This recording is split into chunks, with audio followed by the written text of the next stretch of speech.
The Last Tsar. The night that changed. Russia forever. They shot him first, then his wife, then his 4 daughters, then his son. Then when some of them were still alive, they stabbed them. Then, when some of them were still alive after that, they shot them again. The Romanov execution of July 1918 took over 20 minutes. And the reason it took so long is the detail that historians avoided for decades. Tonight, we go inside the last night of the Russian imperial family.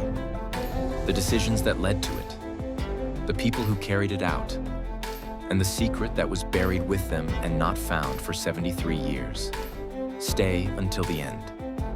Because what was discovered in that forest in 1991 restarted one of the most bitter historical debates of the 20th century. A debate that is not over. Nicholas II never wanted to be Tsar of Russia. When his father Alexander III died suddenly in 1894, Nicholas reportedly wept and told his cousin, "What is going to happen to me? I am not ready to be Tsar. I never wanted to be Tsar." He was 26 years old, inheriting the largest country on earth, 300 years of Romanov rule, 130 million people. He was not a cruel man, not a stupid man. He was the wrong man for the wrong moment in history. Russia in 1894 was a pressure cooker. Industrialization was creating a vast urban working class with no political rights. A peasant population of 80 million living in conditions unchanged since serfdom. A rising revolutionary movement that was prepared to use violence. And a government structure that concentrated all power in one man who did not want it. Nicholas ruled as an autocrat because his father had ruled as an autocrat, because every Romanov had ruled as an autocrat. Change was not in the vocabulary. And that rigidity, more than anything else, is what made what happened in that cellar in Yekaterinburg inevitable. The revolution did not happen overnight. It happened in stages across 20 years. Russian forces were humiliated by Japan in the Russo-Japanese War. Protests swept the country. On January 22nd, a crowd of peaceful protesters marched to the Winter Palace to present a petition to the Tsar. His guards opened fire. Hundreds died. The day became known as Bloody Sunday. Nicholas was not even in the palace. He was at his country estate. But history gave him ownership of the decision anyway. He introduced a limited parliament, the Duma, then ignored its recommendations, dissolved it when it disagreed with him. Then came World War I. Russia mobilized 9 million men. By 1916, they had suffered more casualties than any other nation. Soldiers at the front had no boots, no rifles, no food. Nicholas took personal command of the army, which meant every defeat was personally his.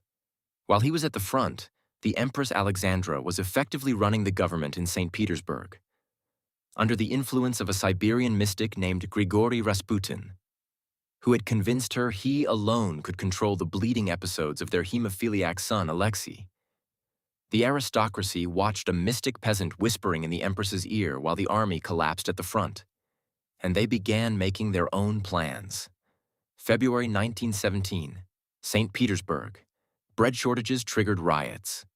The army was ordered to suppress them. The soldiers joined the protesters instead. Within 4 days, Nicholas II had no army, no government, and no options. He abdicated on March 15, 1917. He tried to pass the throne to his brother Michael. Michael refused. 300 years of Romanov rule ended not with a battle, but with 2 brothers, neither of whom wanted the job. The provisional government placed Nicholas and his family under house arrest at the Alexander Palace. They were treated reasonably well. Nicholas gardened. The children played. He seemed almost relieved to be free of the burden. But the political situation kept deteriorating. The Bolsheviks seized power in October 1917. For Lenin, a living Romanov was a liability, a symbol, a rallying point, a potential figurehead for the counter-revolutionary White Army. The family was moved east, to Yekaterinburg in the Urals, to a house the locals called the House of Special Purpose. The Romanovs arrived in Yekaterinburg in April 1918. Nicholas, Alexandra, their 4 daughters. Olga, Tatiana, Maria, Anastasia, their 13-year-old son Alexei, and 4 servants who chose to stay with them. They were held in the upper floor of a merchant's house, windows painted over, exercise limited to 30 minutes in the garden. The guards changed repeatedly. The final set were chosen specifically for their willingness to follow orders. As the White Army advanced toward Yekaterinburg in July 1918, Moscow sent a telegram. The exact contents of that telegram are still disputed by historians. What happened next is not disputed. On the night of July 16, 1918, the family was woken at midnight, told to dress, told they were being moved for their safety. They were taken to the cellar, told to wait. 11 men entered the room. The commander read a brief statement. "The Ural Soviet has decreed your execution." Nicholas had time to say one word. "What?" Then the shooting started. The execution was chaotic. The daughters did not die immediately from the first shots. Investigators later discovered why. The girls had sewn their family jewels into the lining of their corsets. Diamonds and precious stones effectively acted as armor against the initial bullets. The executioners did not know. It took over 20 minutes. Pistols, bayonets, more shots. The bodies were taken into the forest, buried in a shallow grave, covered with acid. The Soviet government announced that Nicholas had been shot. The family had been moved to safety. The lie held for decades. In 1979, an amateur historian named Alexander Avdonin quietly found the gravesite. He told no one, reburied the remains, afraid of what the Soviet government would do. He waited 12 years. In 1991, after the Soviet Union collapsed, he led authorities back to the site. 9 sets of remains were recovered. DNA testing confirmed the identities. But the count was wrong. 2 bodies were missing, Alexei and one of the daughters. For 18 years, the question hung open. Which daughter and where?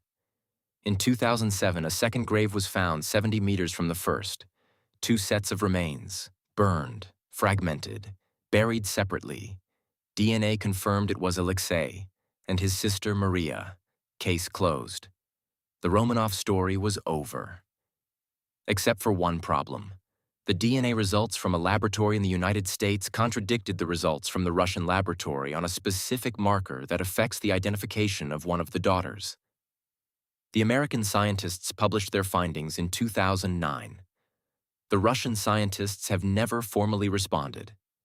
And the Romanov remains held in a cathedral in St. Petersburg have never been subjected to the additional testing that would resolve the contradiction. 3 countries, 2 sets of DNA results. 1 body whose identity one laboratory will not confirm. The question of exactly who is buried in that cathedral in St. Petersburg is not as settled as the official history suggests.